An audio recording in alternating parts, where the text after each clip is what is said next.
Time flows through our fingers like grains of sand. Yet we grasp at memories as if they were solid things. We build our lives on the foundation of past moments, defining ourselves through the stories we've collected. First, there's a curious truth hiding in plain sight. These memories that shape us, these moments we consider unchangeable, they're far more fluid than we realize. In the depths of night, when we revisit our memories, something strange occurs. A conversation from years ago shifts its tone. A moment of regret reveals new meaning. The past we thought we knew begins to whisper different stories. This isn't just imagination playing tricks. It's the nature of memory itself, constantly rewriting, reshaping, rebuilding our reality. Neville Goddard understood this peculiar flexibility of the past. He spoke of revision, not as mere wishful thinking, but as a deliberate practice of reshaping memory's emotional imprint. His insights lead us down a fascinating path where the boundaries between past and present blur, where memory and reality dance in an endless waltz of creation and recreation. Each memory writes itself on our consciousness like ink on paper, bleeding through to color every moment that follows. A harsh word spoken in anger leaves its mark. A missed opportunity casts its shadow forward.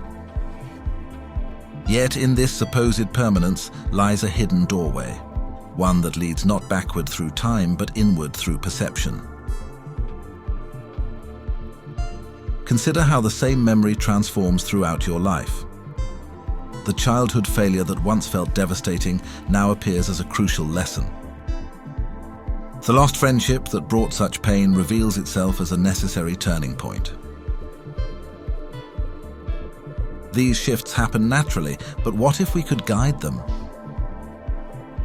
What if we could consciously participate in this organic evolution of memory? Time presents itself as linear, marching forward in lockstep with the ticking clock. Yet our experience of it spirals and loops, doubles back on itself through memory and anticipation. This raises profound questions about the nature of our reality. Does time flow like a river, or does it pool like water in the hollows of our consciousness? Our relationship with memory challenges our most fundamental assumptions about reality.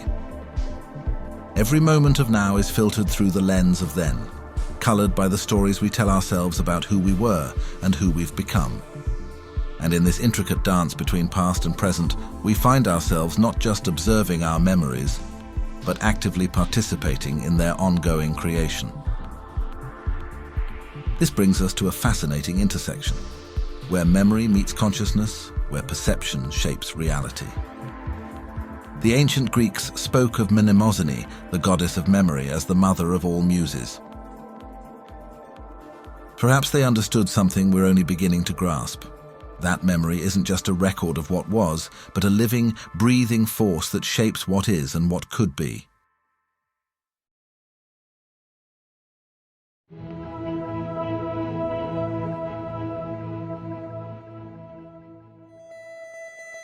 So, if the past is shaped by how we remember it, does that mean reality is nothing more than a collection of perceptions? This idea isn't just abstract philosophy. Modern science has something to say about it too. Our brains are wired to take in massive amounts of information, filter it, and present a version of the world that feels consistent, logical, and linear. But what happens when our memories, those crucial building blocks of our personal reality, become unreliable? The human brain, this remarkable constellation of neurons and synapses, doesn't simply store information like files in a cabinet. Instead, it weaves a tapestry of experience, where each thread of memory intertwines with emotion, context, and current understanding. When two people carry away different versions of the same moment, they're not merely remembering differently. They're revealing the deeply personal nature of reality itself. In the laboratories of neuroscience, researchers watch as memories shimmer and shift under observation.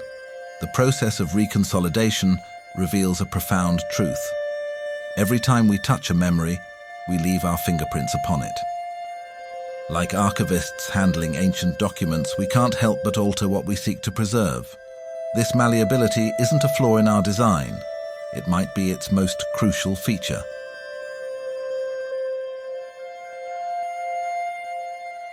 To further explore this idea, we can turn to ancient philosophy.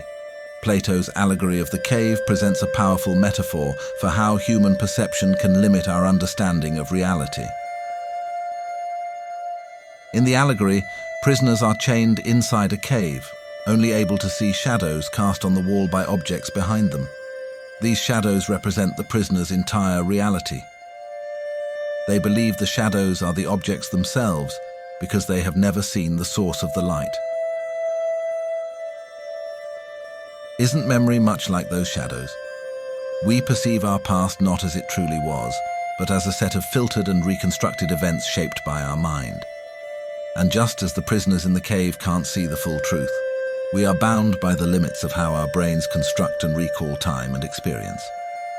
And if that's true, could Neville Goddard's idea of revision tap into this malleability? Could we alter those shadows, changing the way we remember the past in order to reshape our present reality? Modern psychological understanding doesn't just parallel these ancient insights, it amplifies them.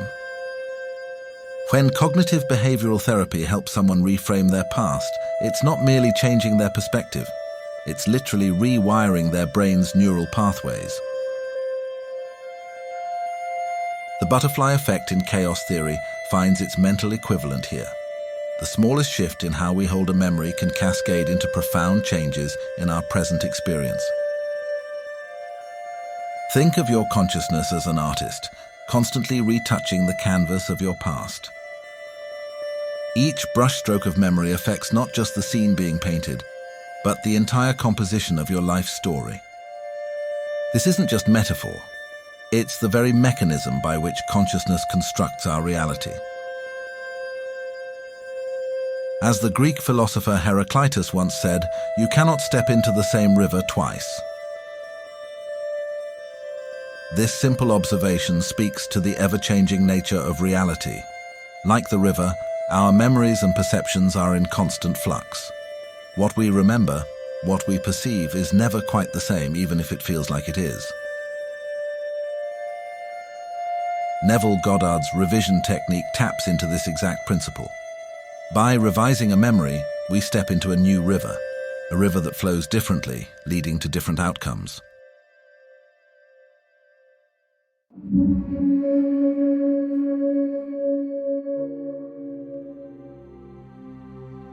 In the delicate space between wakefulness and dreams, Goddard discovered something remarkable.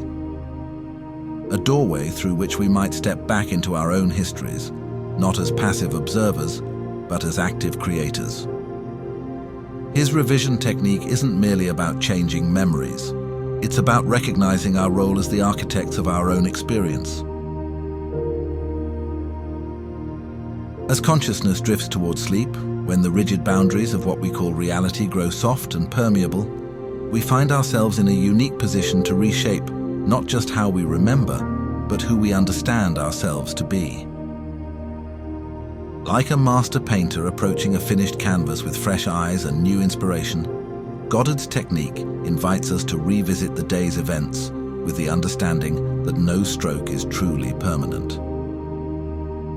In these precious moments before sleep claims consciousness, we hold the power to repaint our experiences with different colors, different emotions, different meanings. The process begins simply enough, a gentle return to a moment that calls for healing or transformation. But unlike mere daydreaming or wishful thinking, revision demands full emotional participation. It's not enough to imagine different words spoken or different choices made. We must allow ourselves to fully inhabit this new version of events, to feel it with every fiber of our being. The subconscious mind resides in a realm where time loses its linear constraints, where past, present, and future dance in an eternal now. Here in this fertile soil of possibility, revision plants its seeds. Goddard understood that the subconscious accepts as real whatever we present to it with complete emotional conviction. It doesn't distinguish between what physically occurred and what we experience as real in our revised state. When trauma, regret, or failure embed themselves in our subconscious, they become more than memories. They become lenses through which we view all subsequent experience.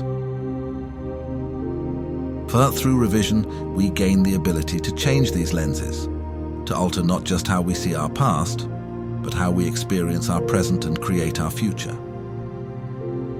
Feeling, Goddard taught, is the secret language of creation.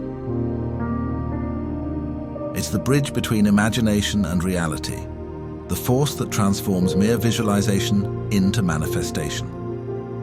When we revise a memory, we're not simply reimagining events. We're recalibrating our emotional relationship with reality itself. Consider how a single shift in emotional tone can transform an entire narrative. A conversation that once held the sting of misunderstanding now resonates with the warmth of connection. A moment of perceived failure blossoms into an opportunity for growth. As these new emotional frequencies take root in our subconscious, they begin to attract corresponding experiences, creating a new pattern in the fabric of our reality.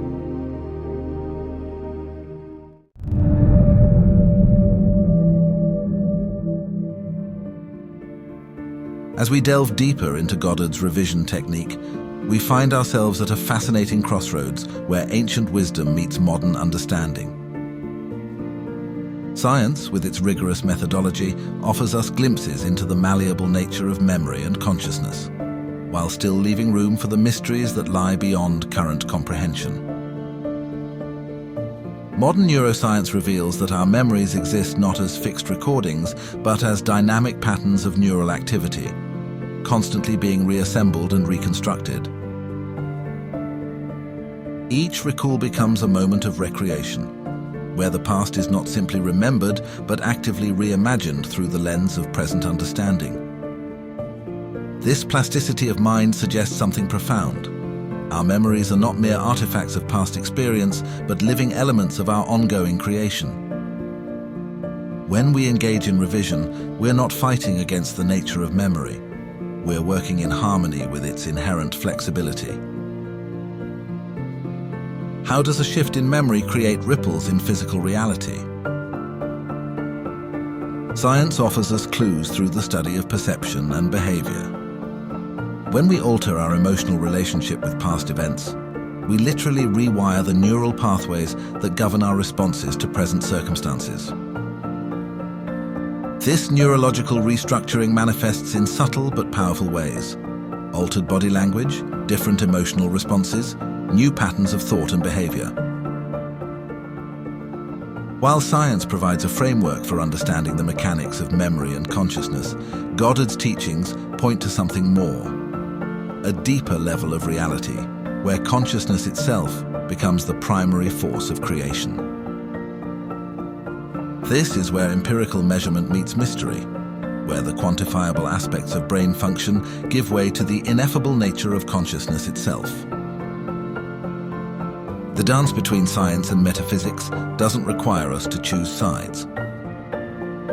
Instead, it invites us to hold both perspectives simultaneously, to appreciate the measurable mechanics of memory while remaining open to the deeper mysteries of consciousness and creation.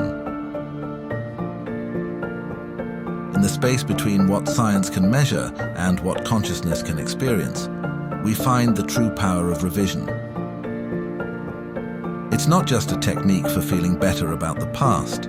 It's a gateway to understanding our role as active participants in the creation of reality itself. As we master the art of revision, we don't just change our memories. We transform our relationship with time and consciousness. We discover that the past is not a fixed script, but a living dialogue between memory and possibility, constantly being rewritten in the light of new understanding. In this eternal now, where memory meets possibility, we find our true power. not as passive observers of a fixed reality, but as conscious creators in an ever-unfolding story of transformation and discovery.